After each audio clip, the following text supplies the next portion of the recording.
मैं तुम्हें हानि नहीं पहुंचाना चाहता, परंतु मुझे मेरा मार्ग भी बनाना है।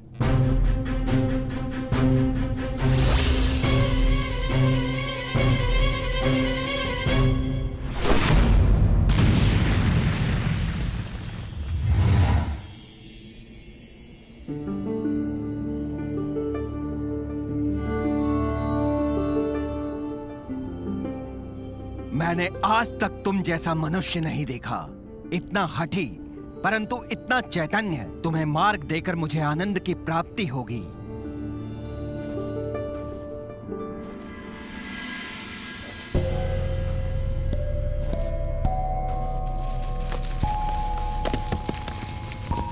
कौन है? कौन है यहाँ?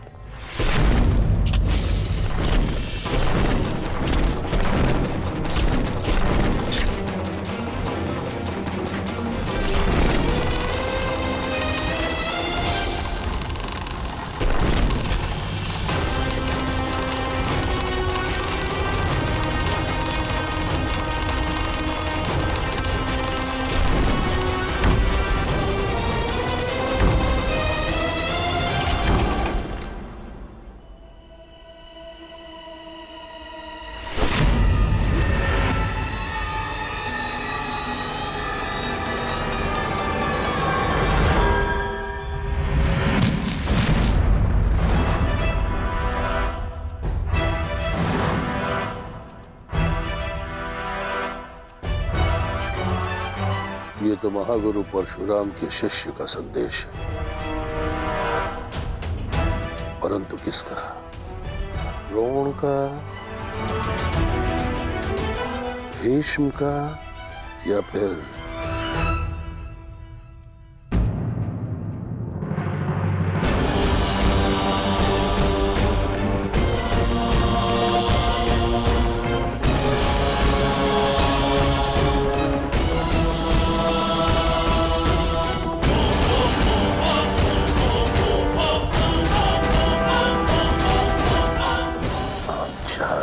अधीनता स्वीकार नहीं है।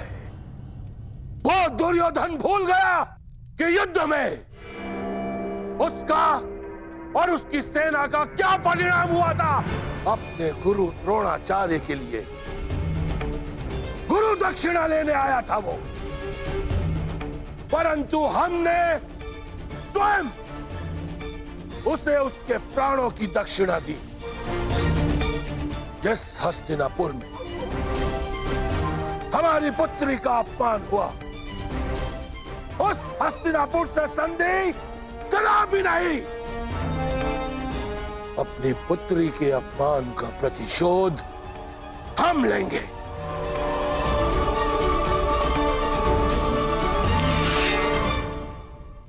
यह पांचाल नरेश द्रुपद हस्तिनापुर के विरुद्ध युद्ध का शंखनाद करता है।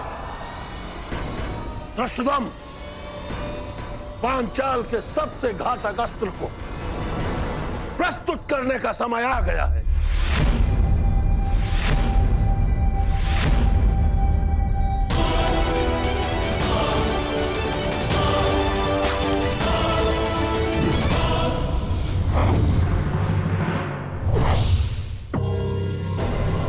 मुझे लगता है कि अपने दामाद पांडवों का परिणाम देखकर पांचाल नरेश संधि कर ही लेंगे। मुझे विपरीत उत्तर की अपेक्षा है युवराज।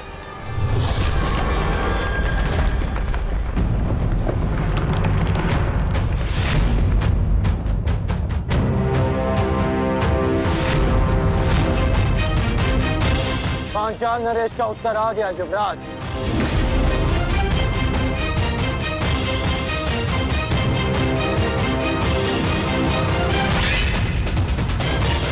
शांति सदा युद्ध से श्रेष्ठ होती है।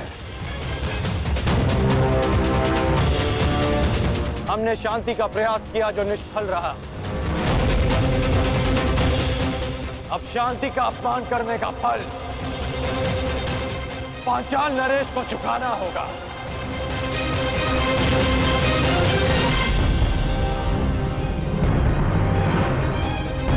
अब जब युद्ध निश्चित है अंगराज, तो सावधान रहना। कदाचित आपने पांचाल के मायावी योद्धा के विषय में नहीं सुना है। मायावी योद्धा? हाँ अंगराज, मायावी योद्धा, द्रुपद की सबसे बड़ी शक्ति।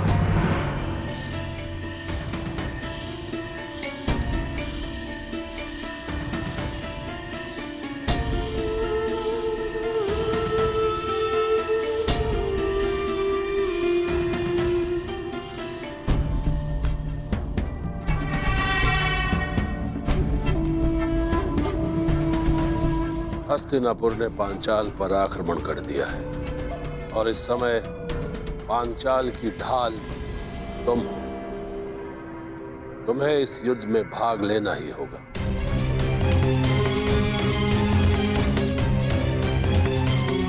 गहरे काले वस्त्रों में योद्धा नहीं, अंधकार है वो। जहां जाता है शत्रु के दल में अंधकार फैला देता है वो। तो फिर आज इस अंधकार का भी अंत होगा गांधार नरेश। सामान्य योद्धा नहीं है वो अंगराज। उसकी उपस्थिति मात्र से शत्रु योद्धाओं में पराजय का भय बैठ जाता है। शत्रु के चैतन्य को अंधकार में बदल देता है वो। उसका मुख आज तक किसी ने नहीं देखा अंगराज।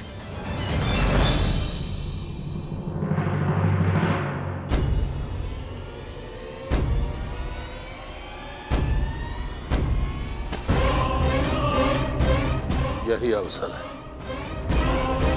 पांचाल की रक्षा करने का और अपना प्रतिशोध लेने का, जिसकी कई जन्मों से प्रतीक्षा थी तुम्हें। यदि इस युद्ध में हस्तिनापुर पराजित हुआ तो वो आएगा, वो अवश्य आएगा जिसकी तुम्हें प्रतीक्षा है। उसके सामने आते ही शत्रु के मुख से साहस उतर जाता है और भय का अंधकार छा जाता है अंगराज।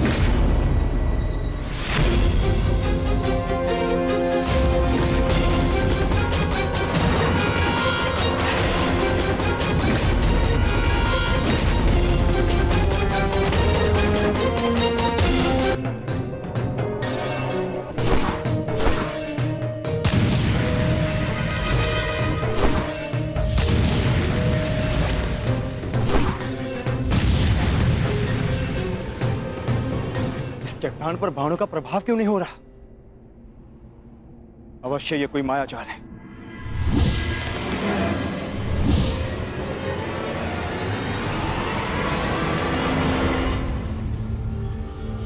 मैं तुम्हें चेतावनी देता हूं, मुझे युद्ध के लिए विवश मत करो।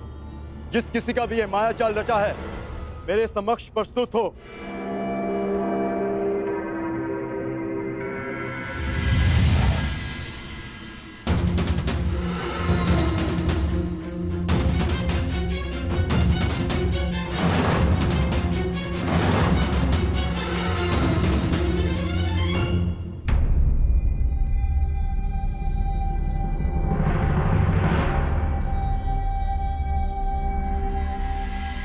हस्तिनापुर ने पंचाल पर आक्रमण कर ही दिया।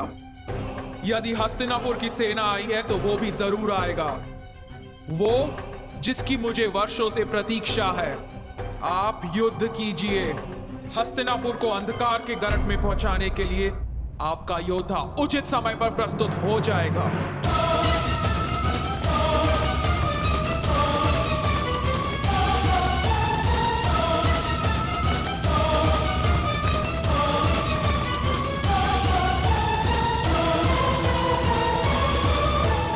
लगता है पांचाल नरेश अपनी सारी सेना ले आए। तो आज पांचाल की सारी सेना का नाश होगा।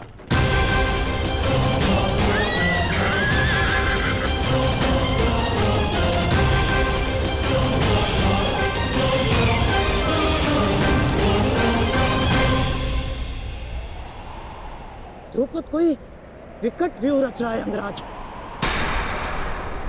विकट नहीं, महाविकट व्यू गांधार नरेश।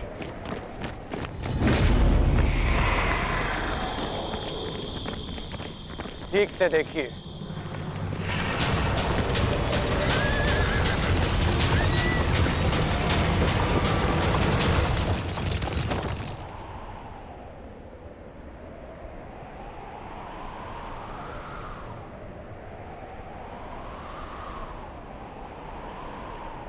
पूंछ की ओर से सेना का प्रवाह आगे होगा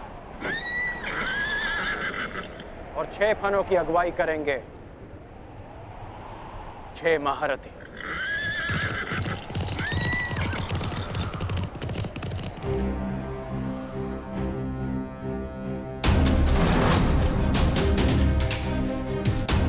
ये शेषनाग व्यू रच रहे हैं।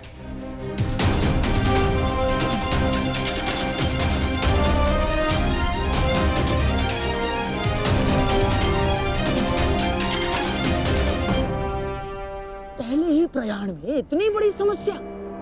हम वन भ्रमण पर नहीं, दिग्विजय पर निकले हैं गांधार नरेश। दिग्विजयों का सामना तो करना ही होगा।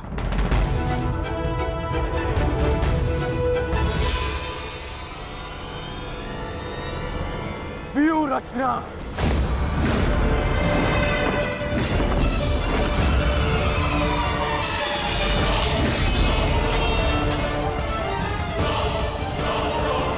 शेषनाग व्यू का उत्तर है गरुड़ व्यू।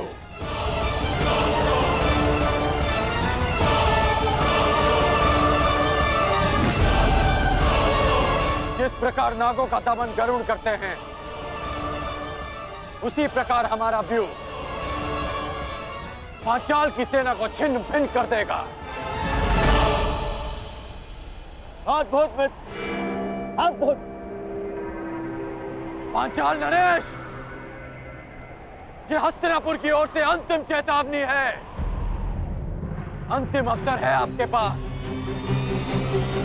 युवराज दुर्योधन से संधि कर लीजिए। वही दुर्योधन ना, जो पिछले युद्ध में हमारे हाथों बंदी बना था।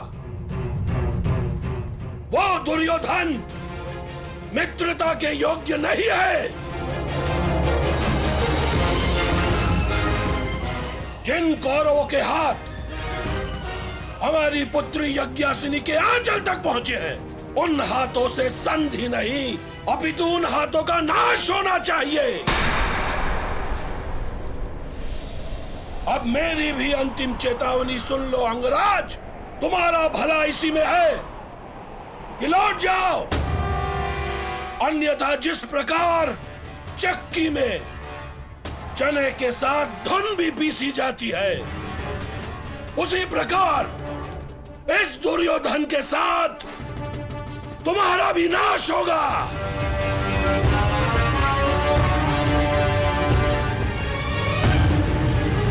सबसे श्रेष्ठ युद्ध वो है जो कभी ना हो। जो शांति से प्राप्त हो सकता है वो युद्ध से नहीं। क्षमा करना नटवर, कुछ मनुष्य युद्ध से पूर्व शांति का महत्व नहीं समझते। आक्रमण! आक्रमण!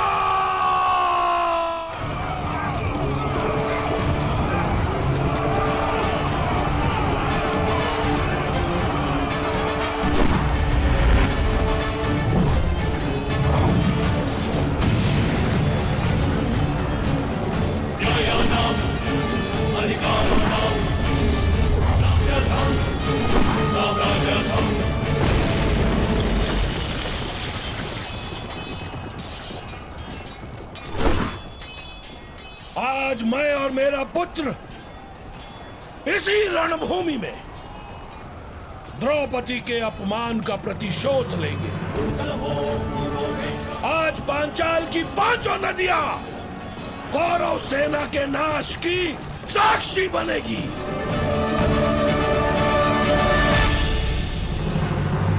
आप कौन है देवी? मालिनी, यक्षिणी हूं मैं। क्या चाहिए आपको?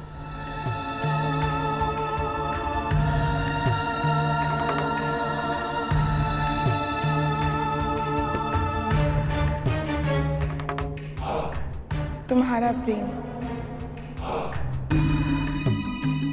जब से तुम्हें देखा है तुम्हारी ओर मोहित हो गई हूँ अर्जुन। तुम जैसा ही एक वीर पुत्र चाहिए। मुझे स्वीकार करो। क्षमा चाहता हूँ, मैंने ब्रह्मचर्य व्रत लिया है। व्रत और संकल्प दोनों ही तोड़ने के लिए बने हैं। विश्वामित्र ने भी मेनका के लिए अपनी तपस्या तोड़ दी थी। तुम भी तोड़ दो मेरे लिए। नहीं देवी, जब तक मैं पशुपत अस्त्र प्राप्त नहीं कर लेता, मैं अपनी प्रतिज्ञा से बंधा। और जब तक तुम मेरी कामना नहीं पूरी कर देते, तब तक तुम इसी गुहा में बंद रहोगे। मुझे प्रहार के लिए विवश मत कीजिए।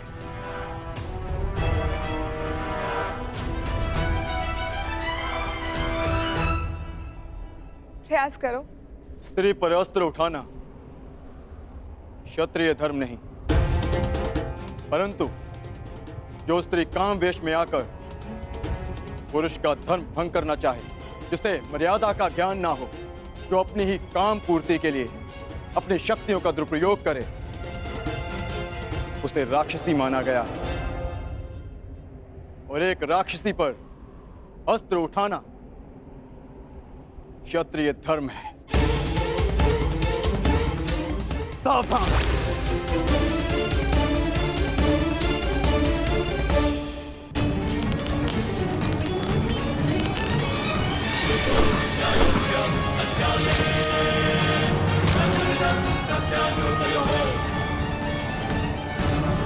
पांचाल नरेश, आप भूल रहे हैं कि मैंने किससे शिक्षा ली है।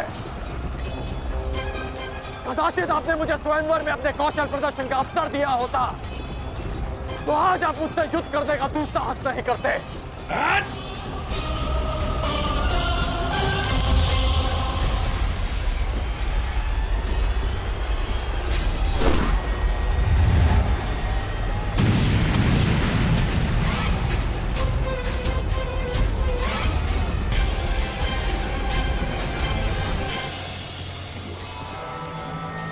सुनीर में और बाण शेष हैं या समाप्त हो गए पांचाल नरेश?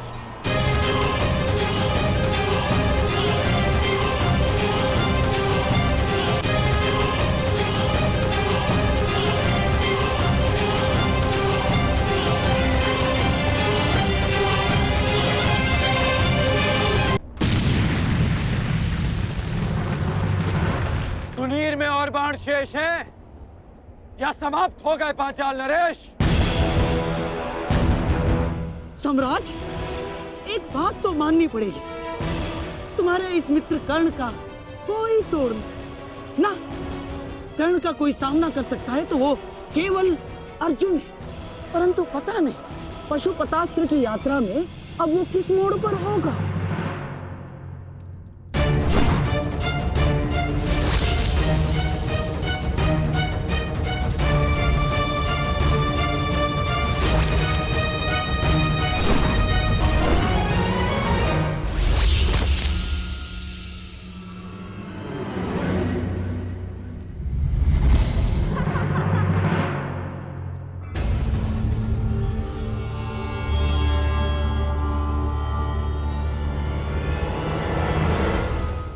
बड़े भोले हो तुम कौनते।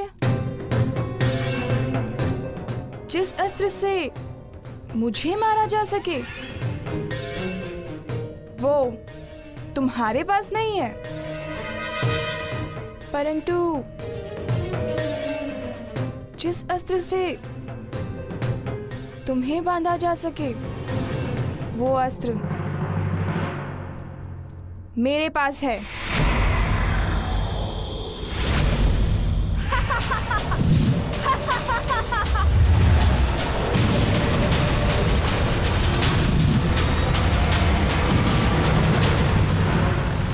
साधारण नारी नहीं हूं मैं, यक्षिणी हूं, वरदान प्राप्त यक्षिणी।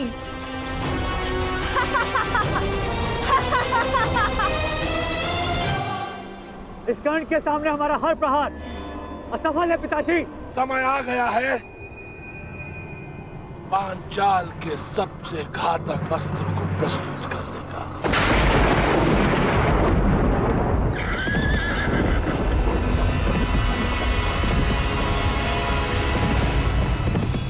अब भी समय है पांचाल नरेश, हस्तिनापुर की अधीनता स्वीकार कर लो।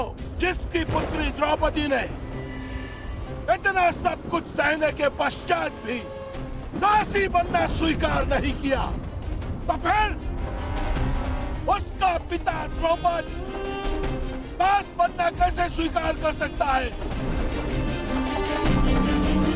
पांचाल नरेश द्रौपद का सर कट सकता है परंतु झुक नहीं सकता।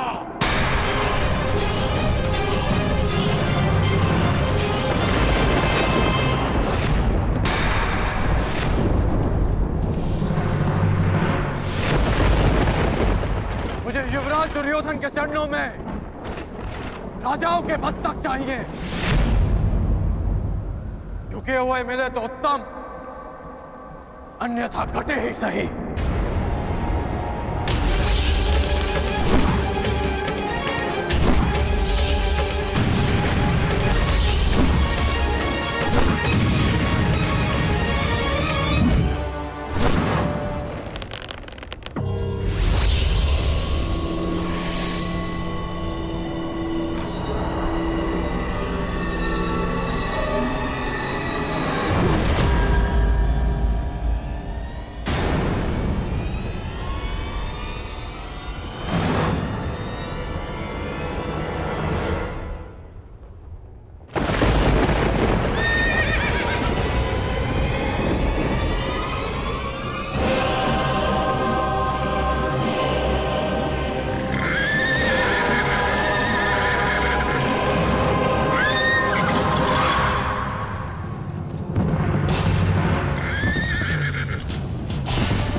कैसा अंधकार है, कैसी माया है ये।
क्या हुआ अंगराज?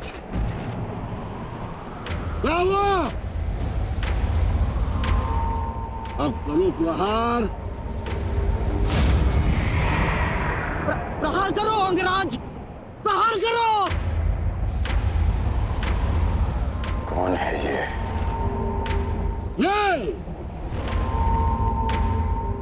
ये द्रुपद का वार। पांचाल का प्रहार है।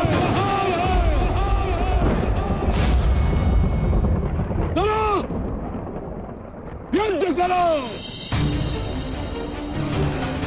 बच सकते हो तो बचो।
स्त्री है।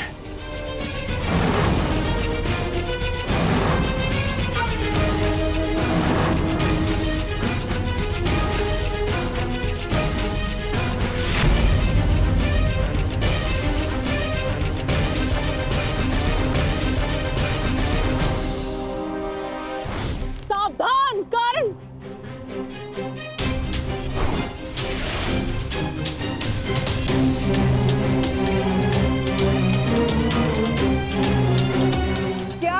अंगराज, भयभीत हो? युद्ध करो। एक स्त्री पर अस्त्र उठाना किसी भी योद्धा के धर्म के विरुद्ध है।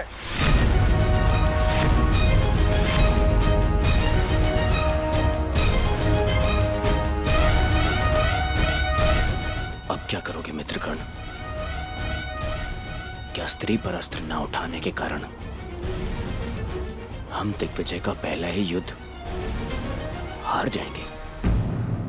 रुको मत अंगराज, युद्ध करो, क्योंकि जब तुम युद्ध करोगे तब तुम पराजित होगे, और जब हस्तिनापुर पराजित होगा तभी वो आएगा, तभी वो आएगा।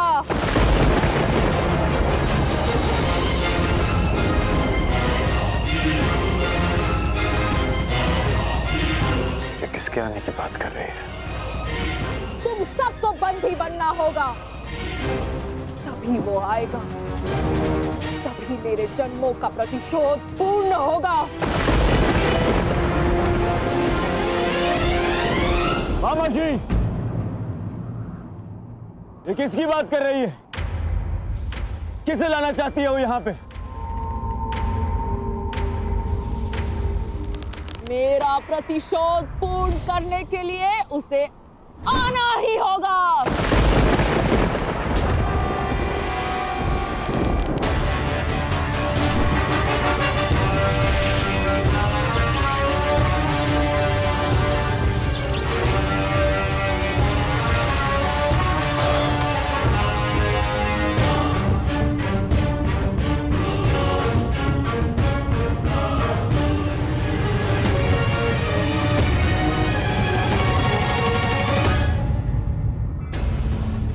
दिव्य कवच तुम्हें प्रहार से बचा सकता है अंगराज, परंतु कब तक? तुम्हें हारना ही होगा। कौन हो तुम वीरांगना? और किसके आने की बात कर रही हो?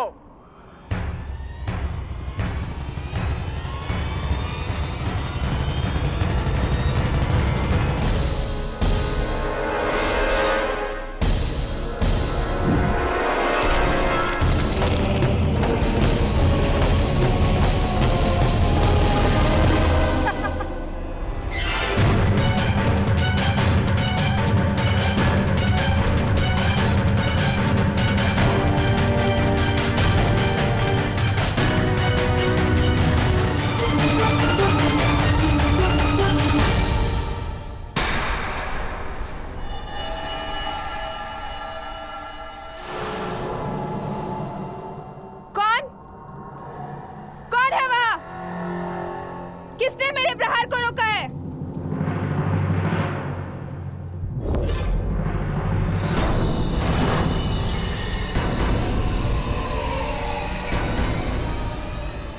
इंद्रदेव, आप? पर आपसे तो मेरा कोई बैर नहीं। मेरे पुत्र से बैर कर कर तुमने मुझे अपना बैरी बना लिया।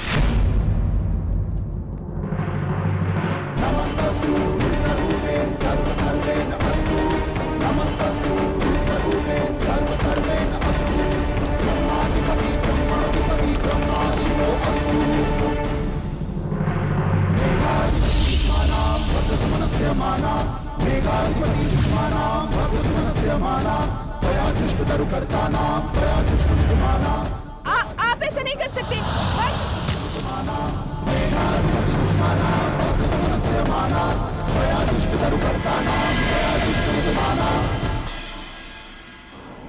बताओ कौन हो तुम? अपना परिचय दो। अंगराज, यह शिखंडनी है। शिखंडनी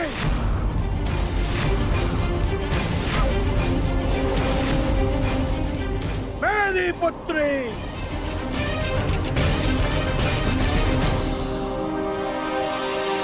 युद्ध करो अंगराज, क्योंकि पांचाल में वीरों का परिचय उसके युद्ध कौशल से होता है, उसके पुरुष या स्त्री होने से नहीं।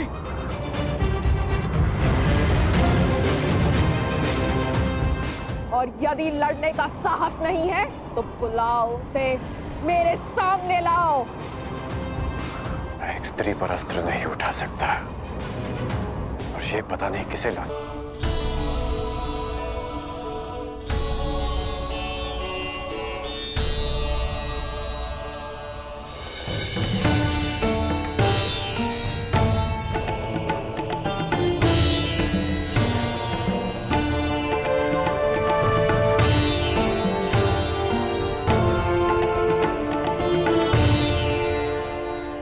ये परिश्रम का समय है पुत्र अर्जुन। हमारा लक्ष्य कैलाश है। जाओ, कैलाश का मार्ग उस ओर है। जाओ अर्जुन,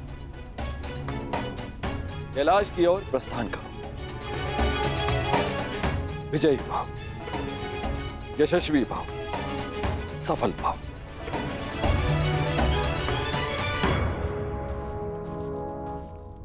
अपने पुत्र के मार्ग से मैंने बाधा हटा दी। अब अपने पुत्र के शत्रु के मार्ग में बाधा उत्पन्न करना ही मेरा लक्ष्य होगा। सावधान कर, देवराज इंद्र अपना प्रतिशोध लेकर रहेगा। कर्ण, प्रहार करो। यदि तुमने प्रहार नहीं किया तो मैं प्रहार करूंगा। नहीं युवराज, नहीं।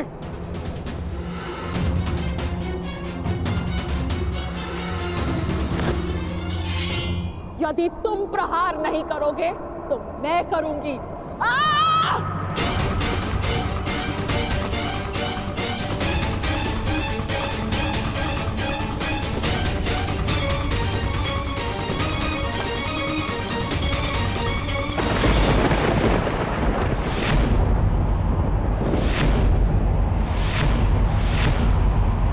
आ गया वो। आज मेरे जन्मों का प्रतिशोध पूर्ण होगा।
प्रतिशोध की अग्नि में मैं जल रही थी, उसे पूर्ण करने के लिए तुम्हें आना ही पड़ा।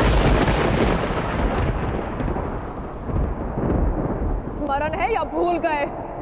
मेरा अपमान, मेरे अस्तित्व का नाश। स्मरण है वो अपमानित अम्बा जिसे न प्रेम मिला न पति। स्मरण है वो अबला अम्बा जिसके स्वयंवर से एक टूटी हुई वस्तु के भांति उठाकर तुम ले आए। स्मरण है वो अम्बा जो अपने अपमान के प्रतिशोध के लिए हर वीर के पास गई, हर योद्धा के पास भटकी। स्मरण है वो अम्बा जिसने तुम्हारी नाश की प्रतिज्ञा लेकर अपने आप को अग्नि को समर्पित कर दिया। हाँ भीष्म, मैं उसी अम्बा का पुनर्जन्म हूँ। शिखंडिनी, शिखंडिनी, शिखंडिनी।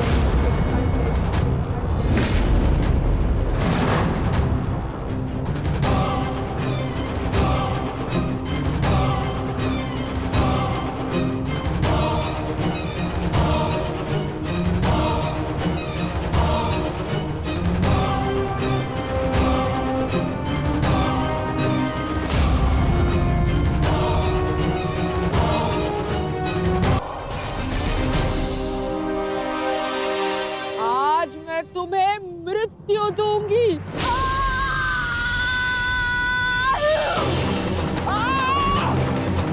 कौन? पितामह को बचाओ, रोको उसे।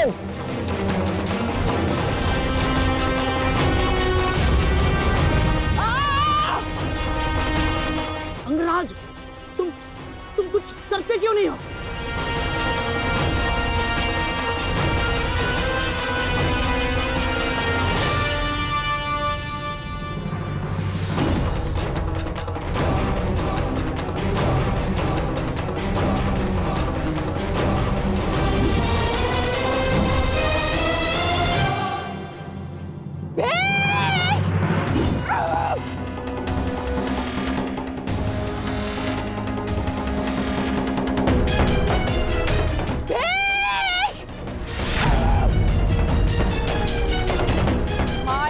के बच नहीं पाओगे भीष्म।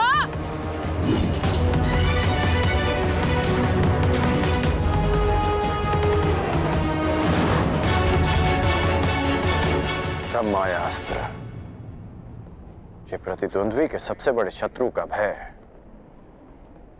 उसके समक्ष उत्पन्न कर देता है।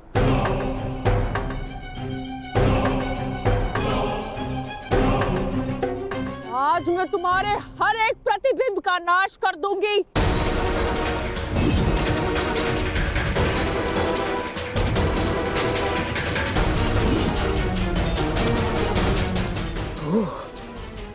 तो वो कथा सत्य थी जो अंबा गंगा पुत्र के संहार के लिए पुनर्जन्म लेगी।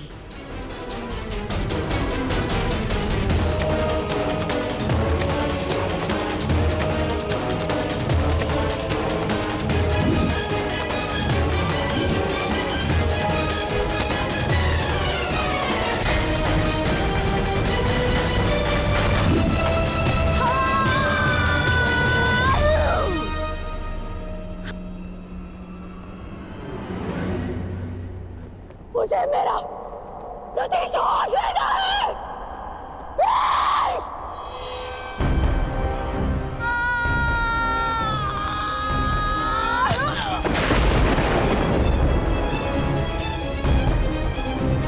अब समय आ गया है, शिखंडिनी को नागपाश के बंधन का अनुभव करा दिया जाए।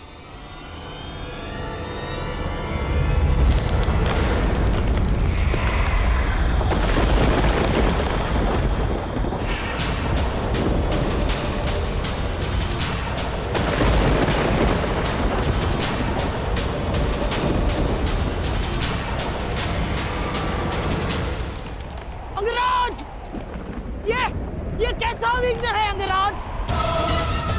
और अचानक ये जलवायु परिवर्तन कैसा?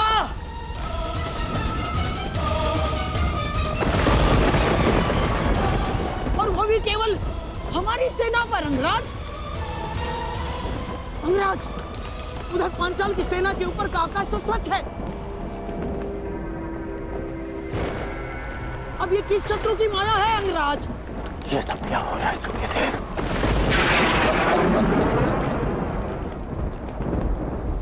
ये सूर्यदेव नहीं मूर्ख कर्ण, ये मैं, तुम्हारा परम शत्रु देवराजेंद्र।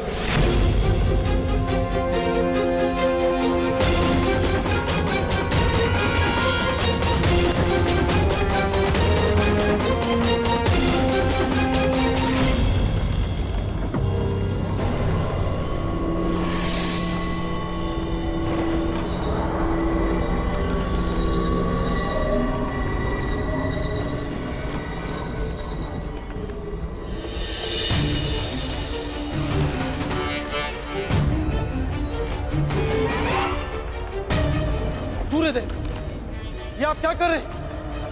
अब क्यों मेरे मार्ग में आ रहे हैं? देवताओं के राजा होने का यह अर्थ नहीं है कि आप ही को अपनी शक्तियों का प्रयोग करने का अधिकार है।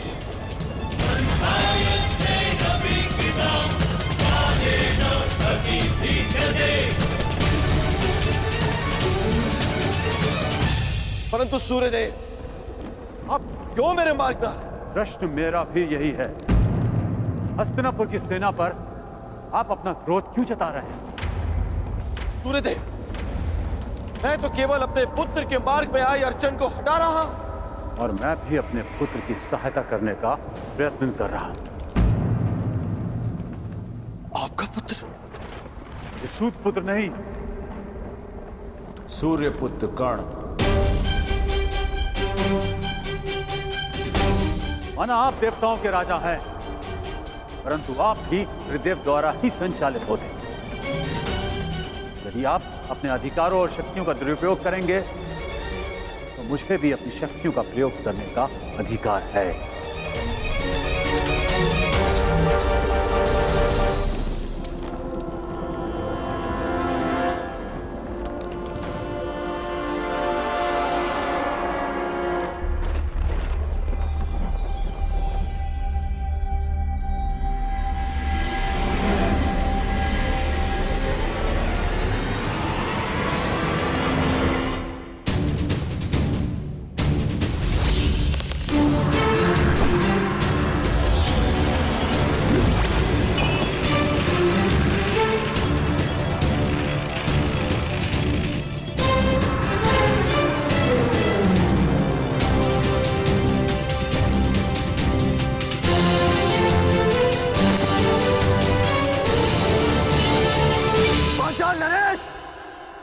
यदि अपने राज्य का विध्वंस नहीं चाहते हो तो अपनी पराजय स्वीकार करो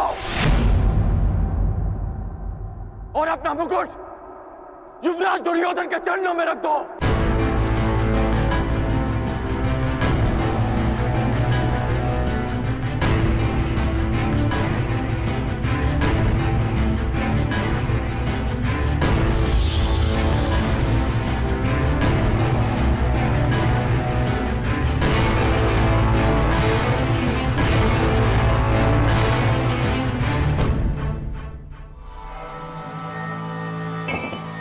मामा श्री, आज इस विजय से मेरी उस पराजय के अपमान का दंश मेरे हृदय से निकल गया जब मैं आचार्य द्रोण को उनकी गुरु दक्षिणा नहीं दे पाया था। मेरा सम्मान स्वीकार कीजिए वीरांगना।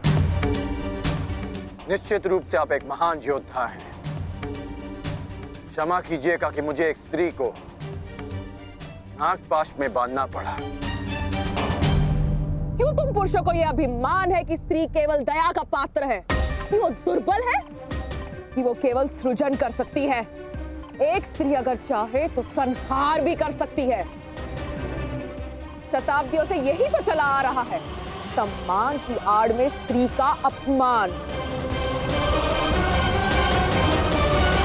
यदि आज तुमने ब्रह्मास्त्र का प्रयोग नहीं किया होता तो भीष्म को आना पड़ता, मेरा प्रतिशोध पूर्ण होता। परंतु एक दिन ऐसा आएगा अंगराज जब भीष्म मेरे सामने खड़ा होगा और वहां ना तुम उसकी रक्षा कर सकोगे ना तुम्हारा ब्रह्मास्त्र।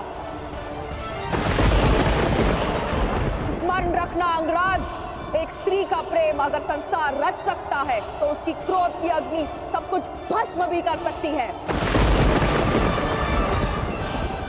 स्मरण रखना, एक महायुद्ध होगा, महाविनाश होगा और उस विनाश को तुम भी नहीं रोक पाओगे।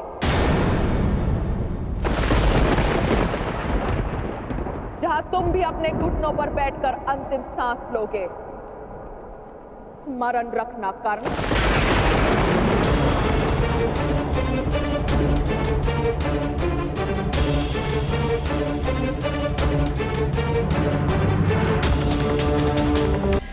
महादेव की कृपा से समाप्त हुआ और हमारी विजय हुई।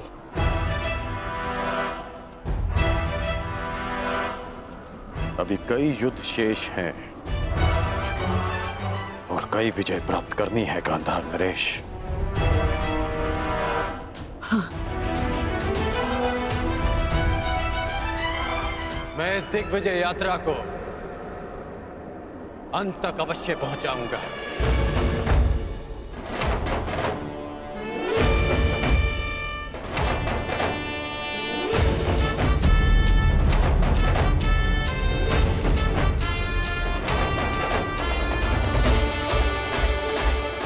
आखिर कब इस कर्ण का विजय रथ रुकेगा?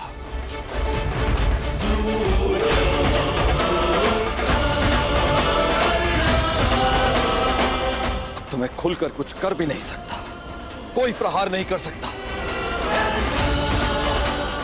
क्योंकि तुरंत सूर्यदेव इसके समर्थन में आ जाएंगे। सूर्य पुत्र कर्ण,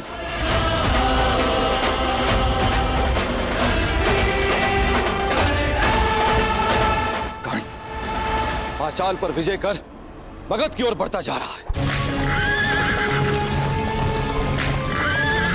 और वहां मेरा पुत्र अर्जुन वो तपस्या करके भी महादेव को प्रसन्न नहीं कर पा रहा।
कर्ण ने कलिंग और पंग पर भी विजय प्राप्त कर लिया।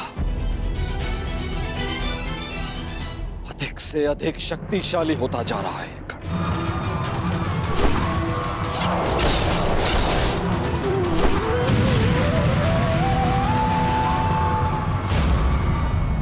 अर्जुन। सब पर शीघ्र प्रसन्न होने वाले महादेव ना जाने कब मेरे पुत्र अर्जुन पर कृपा करेंगे।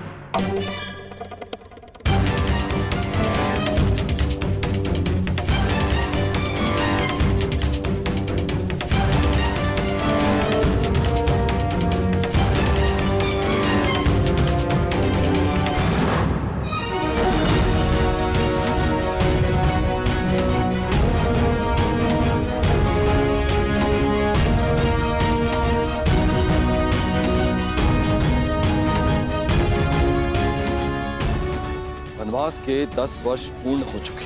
ये कर्ण अब तक अपराजित है, दिग्विजयी बनने की सीमा पर खड़ा है। क्या करूं मैं और कैसे अपने पुत्र अर्जुन को इस कर्ण से अधिक शक्तिशाली बनाऊं? कैसे?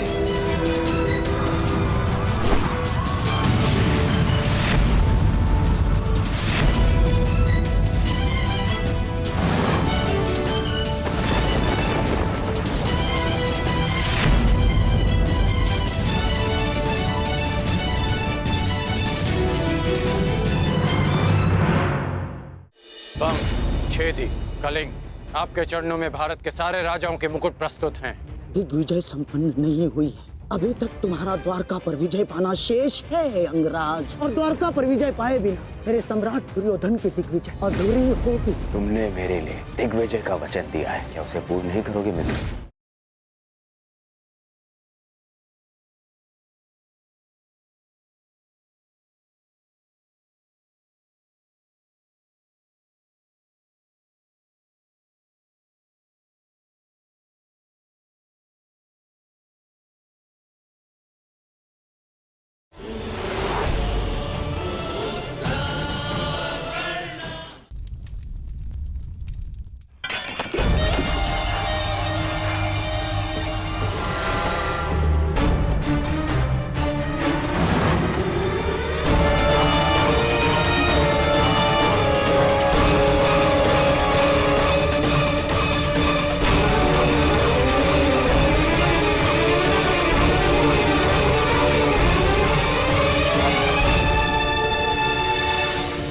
बंग, छेदी, कलिंग, मगध, त्रिगध, मत्स्य,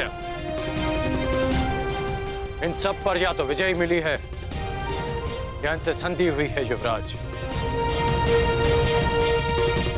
आपके चरणों में भारत के सारे राजाओं के मुकुट प्रस्तुत हैं। कुछ ने स्वेच्छा से दिए हैं और कुछ के शीश काट कर लाए गए हैं। असत्य भाषण तुम जैसे वीर पुरुष को शोभा नहीं देता अंगराज। अभी तक दिग्विजय संपन्न नहीं हुई है, क्योंकि इन मुकुटों में एक मुकुट तो है ही नहीं। उग्रसेन का मुकुट अंगराज। द्वारका अंगराज, द्वारका। अभी तक तुम्हारा द्वारका पर विजय पाना शेष है अंगराज, और द्वारका पर विजय पाए बिना मेरे सम्राट दुर्योधन की दिग्विजय अधूरी होगी अंगराज।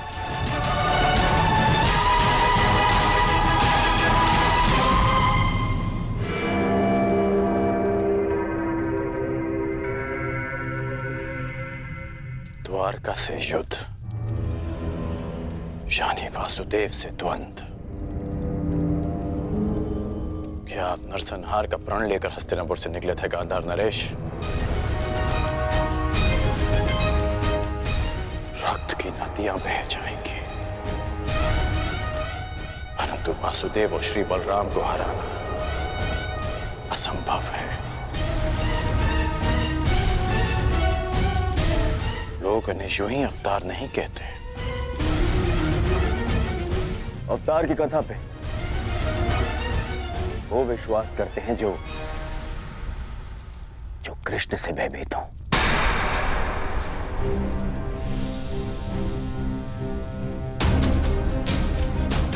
तुमने ही कहा था ना मित्र कि भावी युद्ध के लिए शक्तिशाली राजाओं को अपने समर्थन में लेना आवश्यक होगा। बिना द्वारका के ये कैसे संभव होगा मित्र? तुमने मेरे लिए दिग्विजय का वचन दिया है, क्या उसे पूर्ण नहीं करोगे मित्र? द्वारका का साथ अवश्य मिलेगा युवराज। शक्तिशाली को मित्र संधि से बनाया जाता है, युद्ध से नहीं। हमें वासुदेव और श्री बलराम से संधि करनी होगी।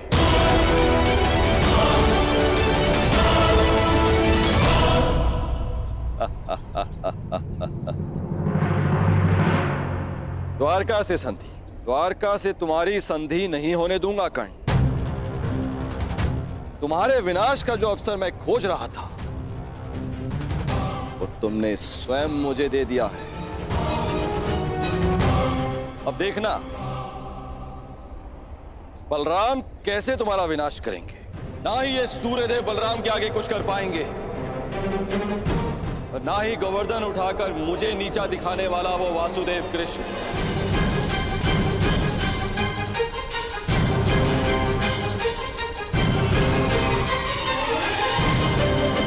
वो श्री बलराम से संधि करनी होगी। द्वारका से संधि? द्वारका से तुम्हारी संधि नहीं होने दूंगा कर्ण। अब देखना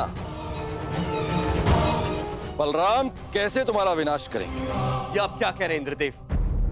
नंदिनी को आप कैसे लेके जा सकते हैं? विवशता, विवशता श्री बलराम।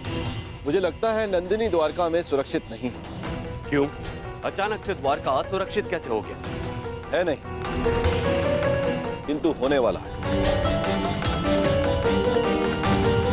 अब तक मुझे लगता था कि कामधेनु पुत्री कल्पपूर्णा नंदिनी आपके और वासुदेव के पास सुरक्षित है, परंतु अब? परंतु क्या इंद्रदेव? क्या आपको यादवों के गौवंश के प्रति प्रेम पर संदेह है? कदापि नहीं, किंतु मुझे हस्तिनापुर की नीति रीति पर विश्वास नहीं है। आप स्वयं ही देखिए, वहां एक पुत्रवधू सुरक्षित नहीं है तो गौवंश कैसे सुरक्षित रहेगा? हस्तिनापुर से द्वारका का क्या संबंध है? संबंध है हलधर। हस्तिनापुर के लिए कर्ण दिग्विजय पर निकला है। आवश्यक है कि वो एक दिन द्वारका अवश्य आएगा। आपने सोच भी कैसे लिया देवराज कि हस्तिनापुर की अधीनता हम स्वीकारेंगे? यदि हस्तिनापुर की सेना द्वारका के द्वार पर पहुंची तो मैं उन्हें यमलोक का द्वार दिखा दूंगा। और वो यदि संधि के लिए आए तो? संधि? संधि तो एक बहुत अच्छा विकल्प है। संधि से विकास के द्वार खुलते हैं। बड़े ही भोले हैं आप महाबली। आप उस हस्तिनापुर से संधि करेंगे जहां पुत्र वधू के वस्त्र हरण किए गए। आप उस हस्तिनापुर से संधि करेंगे जहां आपके फुफेरे भाइयों को द्यूत में छल कपट से हराया गया। याद रहे, कर्ण भी उनके साथ है। एक सूत पुत्र से संधि करेंगे आप? द्वारका में वर्ण भेद नहीं है इंद्रदेव। किंतु कर्मों का क्या? उस कर्ण ने छल कपट करके अपने गुरु से विद्या प्राप्त करी। खुले दरबार में द्रौपदी का अपमान होते देखा। आपके बहनोई अर्जुन के प्राणों का प्यासा है वो, कोई योद्धा नहीं है वो, एक छलिया है। और आप चले हैं उनसे संधि कर। आपको स्मरण है कि वो आपसे संधि क्यों करना चाहते हैं? मैं बताता हूं आपको, ताकि जब पांडव वनवास से वापस लौटे और युद्ध आरंभ हो तो उन्हें आपका समर्थन मिल सके। हे महाबली, क्या आप ऐसे लोगों की सहायता करेंगे जिन्होंने विश्व में एक नारी के साथ क्रूर कर्म किए?